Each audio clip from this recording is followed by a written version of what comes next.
안녕하세요. 저는 올해 40인 여자입니다. 저는 올해 65이 되시는 친정어머니와 함께 식당을 운영하고 있어요. 왜 옛말에 그런 말이 있죠? 사람은 죽을 때까지 배우면서 살아가야 한다고요. 제 어머니는 참 현명하신 분입니다. 그런 어머니에게 지금까지 참 많은 것들을 배웠죠. 그런데 최근에 제게 너무나도 충격적이고 받아들이기 힘든 일이 일어났고, 그때 또 한 번 어머니께 도움을 받았어요. 그 과정에서 또 어머니께 많은 것을 보고 느끼며 좋은 영향을 받게 되었고, 일이 해결이 되었죠. 이번 기회에 이 이야기를 한번 해보려고 합니다. 제게는 올해 10살이 된 딸아이가 있습니다. 저는 29에 제 남편과 결혼을 했고, 그 다음 해에 제 딸아이를 품에 안아볼 수 있었죠. 남편과 저는 초등학교 시절부터 함께 알아온 동창이었습니다. 초등학교 시절에는 두루두루 친한 사이였지만, 그 나이에 아이들이 의례 그렇듯 중학교에 진학하게 되고 그러면서 여자인 친구들과 남자인 친구들이 따로 놀기 시작했죠. 그러다 대학교에 진학하고 모두 성인이 된 채로 다시 만나게 되었어요. 오랜만에 동창회 나가서 동창들 볼 생각에 들뜨기도 했는데, 막상 가보니 전부 잘 되었더라고요. 아이들이 성인이 되어 다시 모이니 참 신기하고 그 자리가 즐거웠어요. 너무 예뻐지고 잘생겨졌더라고요. 모두들이요.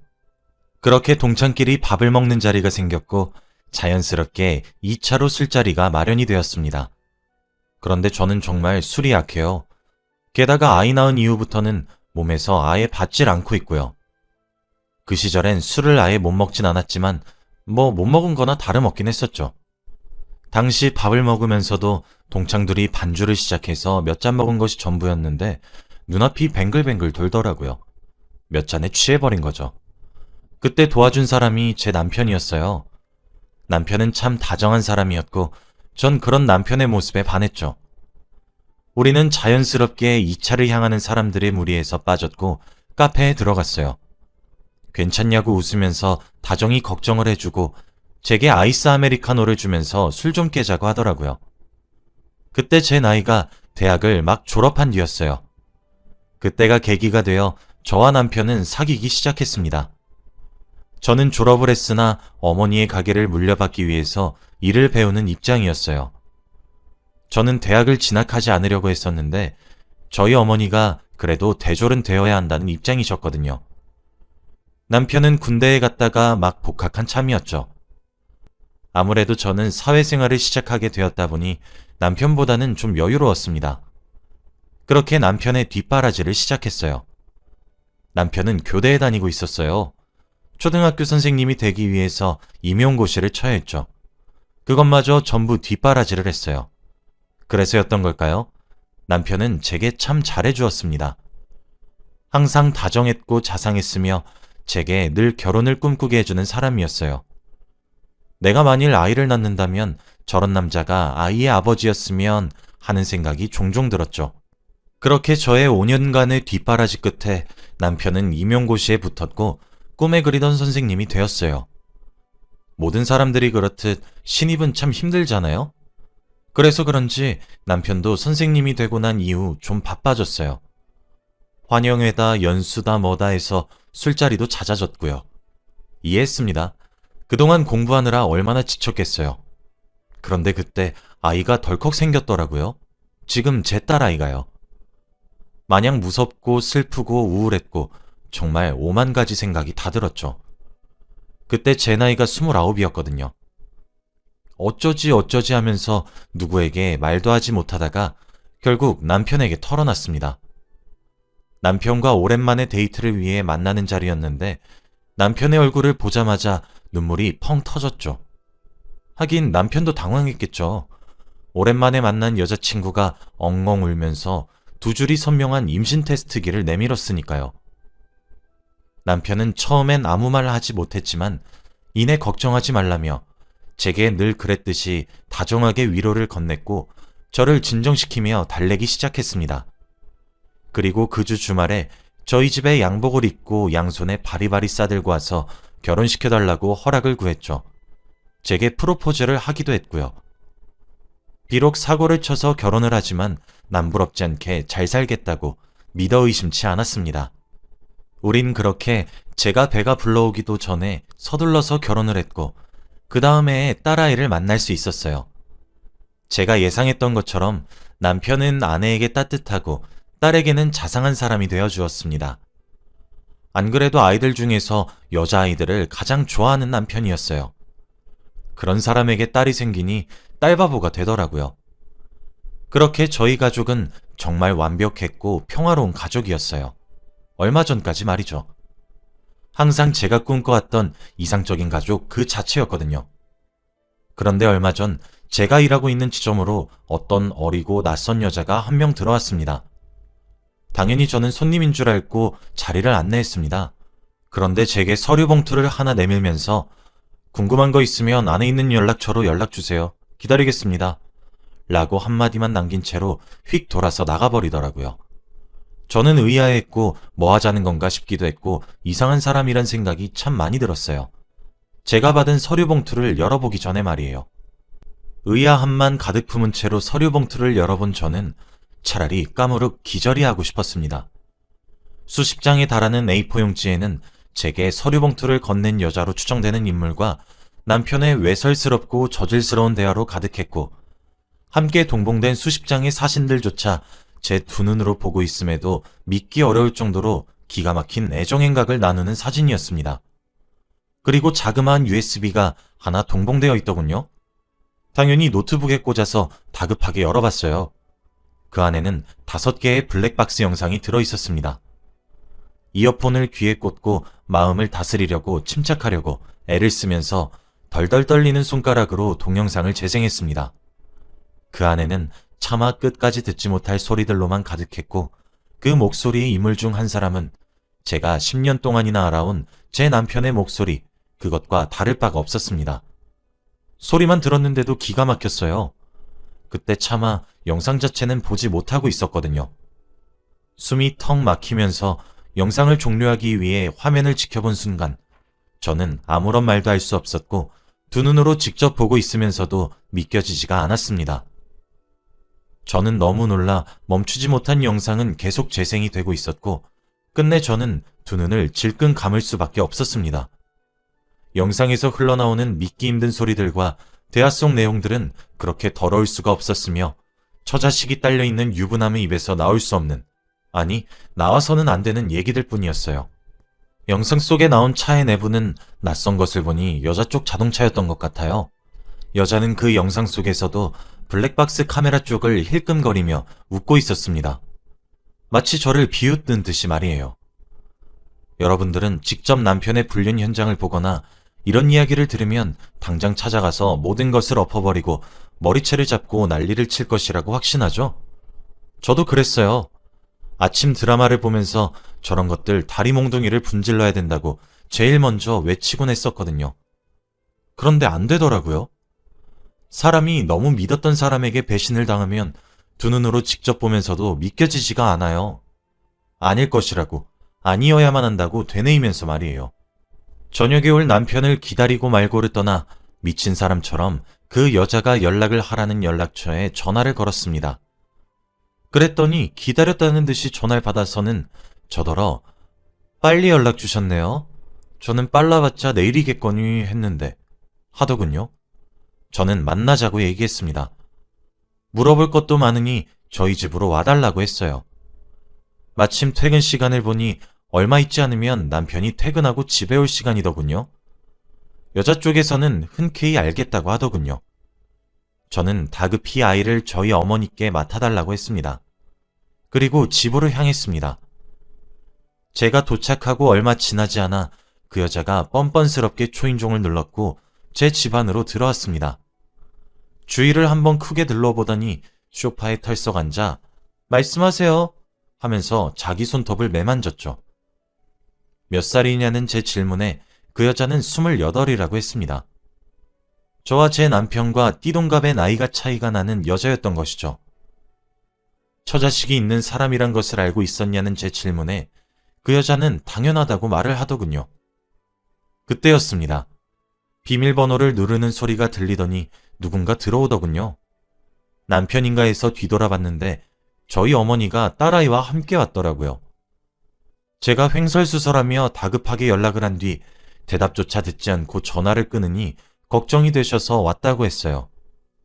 어머니의 얼굴을 보는데 눈물이 왈칵 쏟아졌어요. 그런데 그 눈물들이 쏙 들어갈 정도로 정말 충격적이었던 것은 뭔지 아세요? 제 딸아이가 엄마 다녀왔습니다. 이모! 라고 외치며 그 여자에게 우다다 달려가 폭 안기더라고요. 그리고 바로 그 순간 현관문에서 비밀번호를 누르는 소리가 들리더니 여보 나왔어 하는 말과 함께 남편이 집으로 돌아왔습니다. 남편은 저희 집에 누가 와 있는지를 새삼 깨닫고 사색이 되더군요. 남편은 사색이 되어 있지. 저는 눈에 눈물을 한가득 담고 있고 집에 있는 손녀는 낯선 여자한테 이모라고 외쳐 부르며 가서 안겨서 온갖 애교를 부리고 있지. 저희 어머니는 직감적으로 모든 상황을 파악하셨던 것 같네요. 어머니는 아가씨는 누구길래 여기 있어요? 라는 질문에 네, 저는 저 사람 여자친구입니다. 라고 대답하는 뻔뻔한 낯짝과 평온한 목소리가 아직도 잊혀지지가 않습니다. 남편은 누가 봐도 당황한 기색이 역력하고 다급한 목소리로 아니라고 해명했어요. 아니야! 당신 누군데 여기 와서 행패야? 하면서요. 저는 그런 남편에게 그 여자로부터 받은 서류 봉투에서 수십 장의 대화내역과 사진들을 던져 뿌렸습니다. 어머니도 주워서 읽으시곤 놀라 자빠지려고 하시더군요. 본능적으로 어머니는 제 딸아이에게 옆집에 가 있으면 맛있는 것을 사주겠다고 하시며 보냈습니다. 옆집이랑 저희랑 친해서 자주 서로의 아이를 봐주거든요. 그렇게 딸아이가 나간 뒤 남편에게 물었습니다. 내 딸이 저 여자를 어떻게 알아? 너 무슨 미친 짓거리를 하고 다닌 거야? 남편은 바로 무릎을 꿇고 제게 빌었어요. 내가 어떻게 됐었나 봐. 다 전현 탓이야. 전현이 작정하고 꼬셨다고. 하면서요. 그런데 그 대화에 충격을 받았던 것인지 거기다 대고 그 여자는 말하더군요. 오빠? 오빠가 나한테 어떻게 그런 말을 할 수가 있어? 나만 사랑한다며 곧 이혼할 테니까 결혼하자고 했잖아. 딸내미 양육권도 오빠가 들고 오고 싶었다며. 그래서 나한테 선미 소개시켜준 거였잖아. 하면서요. 남편은 그 여자에게 조용히 하라고 윽박을 지르고 제게 잘못을 빌기 시작했습니다. 저는 그런 남편에게 입 다물고 닥치고 있으라고 일갈했고 그 여자에게 할 말이 있으면 해보라고 했어요. 그랬더니 제게 그러더군요. 애타게 바라만 보고 당신 눈치 살살 보면서 만났던 게 얼마나 힘든지 알아요? 당신이 고작 애 하나 낳아줬다는 이유로 당신 남편 억지로 함께 산다고 그랬다고요. 당신이 애 낳아준 것 말고는 뭐가 그리 잘났어요? 애 낳는 기계밖에 더 되냐고요. 당신보다 내가 훨씬 더 어리고 훨씬 더 예뻐요. 프로필 사진 보고 있으니까 화목한 가족인 척, 다정하고 가정적인 남편인 척, 온갖 척이란 척은 다 하던데 그쪽 남편 나랑 금지된 사랑했다고요. 우리 불륜 아니에요. 서로 인연이 안 되었던 사랑이 남들보다 조금 늦게 온 거지. 나한테 매일 밤마다 당신보다 날 더 많이 사랑한다고 속삭였고 결혼하자고 했다고요. 그러니까 저한테 선미도 소개시켜줬던 거고 저도 선미에게 엄마가 되어줄 마음으로 받아들인 거고요. 당신 남편이 진정으로 사랑하는 사람? 그게 나예요. 오늘 찾아온 건 당신한테 남편 좀 놔달라고 말하려고 온 거라고요. 남편을 물끄러미 쳐다보고 바라만 보고 있으니 아니라고 저것들 다 거짓말이라고 손사래를 치며 여자가 내뱉은 모든 말에 거부를 하기 시작했습니다. 그때 저희 어머니가 나섰어요. 둘 다 나가! 하면서요. 솔직히 그 뒤로는 잘 기억이 나지 않습니다. 저는 아무런 말도 못했고 그때 마침 계셨던 저희 어머니가 제 대신 상황을 중재하셨다는 것 밖에는요. 한참을 우두커니 서 있었는데 누군가 제 손을 맞잡아 주었는데 참 뜨겁더라고요. 고개를 들어보니 어머니셨어요. 그제서야 알게 되었죠. 제가 하얗게 질려있고 핏기가 가셨던 상태였단 것을요. 그 뒤로 저는 쓰러졌고 눈을 뜨니 병원이었습니다. 참 엎친 데 덮친 격이라는 말이 과언이 아닌 것이 제가 임신 8주차라는 말이 들려오더군요. 임신 초기인데 지금 스트레스를 너무 받고 계시다고 이러시면 안 된다고 입원을 권유했죠. 어떻게 해야 하는 건지 아무것도 알 수가 없었습니다. 무엇을 해야 하는 것 또한 마찬가지로 알 수가 없었죠. 어머니는 제게 조용히 이혼하자고 얘기하셨고 저도 그냥 고개를 끄덕였습니다.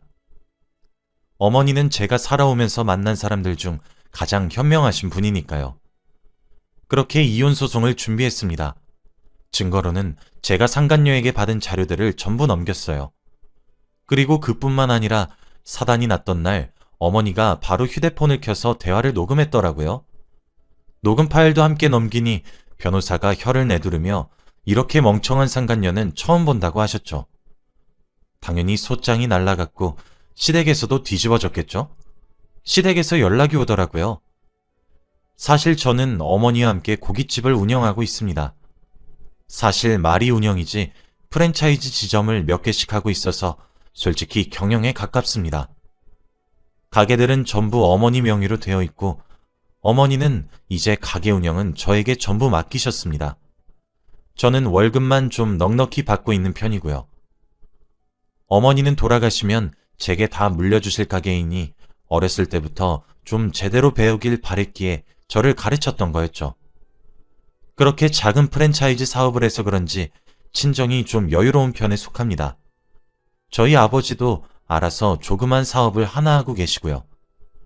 그 밑에서는 저희 오빠가 일하고 있죠. 반면 시댁은 그렇지 않아요. 적당하게 모자라고 적당하게 여유로운 집입니다. 그냥 묻어나고 평범한 집안이요. 그래도 남편이 공무원이라 집안의 자랑거리인 그런 집이요. 형편을 따지자면 저희 집이 훨씬 나아요. 집도 저희 쪽에서 해갖고 남편이 혼수를 해왔거든요. 제가 이 얘기를 왜 하냐면 저는 시집살이도 꽤 당했어요. 처음 결혼을 하기 위해 시댁에 인사를 드리러 갔을 때 공무원 아들을 장사꾼한테 장가 보내시는 것이 억울하시다며 임신한 저를 앞에 두고 목청껏 울음을 터뜨리셨던 분이 저희 시어머니셨고 그 옆에서 한숨만 푹푹 내신 사람이 시아버지셨죠. 그 집구석에는 그나마 아가씨가 제일 정상적인 사람이었던 것 같네요.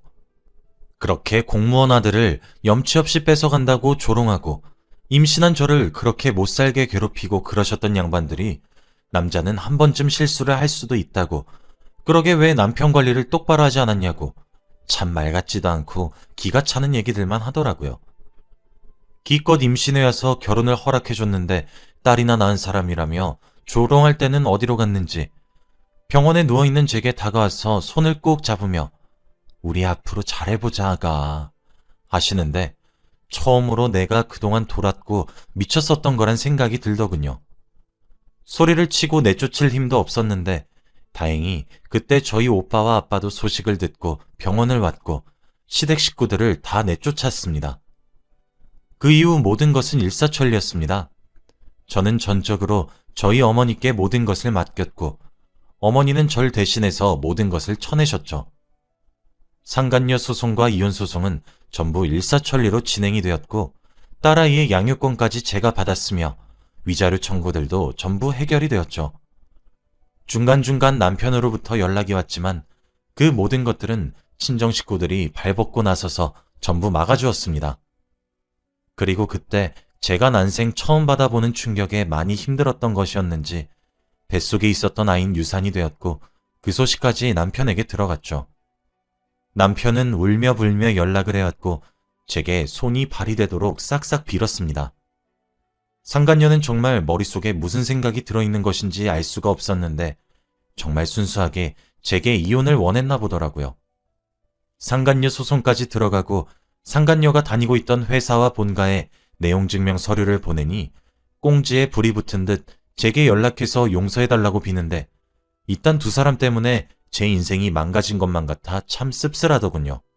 아직까지 해결된 것은 아무것도 없습니다. 여전히 저는 힘들고 지치고 많이 슬픕니다. 제 딸아이는 제 눈치를 보는 것인지 아이 아빠가 없어도 찾지 않고 제게 물어보지 않아요. 아마 아이도 직감적으로 느끼는 것 같아요. 아이에게는 정말 미안한 일이지만 아이 아빠와는 이혼을 하게 될 것이고 상간녀도 더 이상 사회에서 뻔뻔한 낯짝을 들고 다닐 수 없게 만들어주고 싶습니다. 물론 아이의 아빠도 그렇게 할 생각이고요. 불륜을 저지르는 사람이 미래에 자라나는 새싹들을 가르친다는 것도 어불성설이라고 생각해서 교육청에도 민원을 넣어 제 남편도 뻔뻔하게 아이를 가르치는 직업을 가지지 못하게 할 것입니다. 제가 독하면 독하다고 할 수 있고 참 어지간히 한다고 생각이 드실 수도 있는데 저는 정말 그렇게라도 하지 못한다면 이 세상을 견디면서 살아갈 수가 없을 것 같아요. 이렇게 익명으로 사연을 보내게 된 이유도 응원받고 싶어서입니다. 어디에 가서 이야기를 할 수도 없는 노릇이니까요. 저는 친정의 도움은 받을 수 있을 만큼 받아서 제가 받은 상처에 곱절에 곱절을 더해 되갚아 줄 거예요. 그러니 여러분들도 얼굴도 이름도 모르는 저를 응원해 주셨으면 좋겠습니다. 지금까지 제 글을 읽어주셔서 감사합니다. 여러분들 가정은 부디 행복만 가득하시길 바랍니다.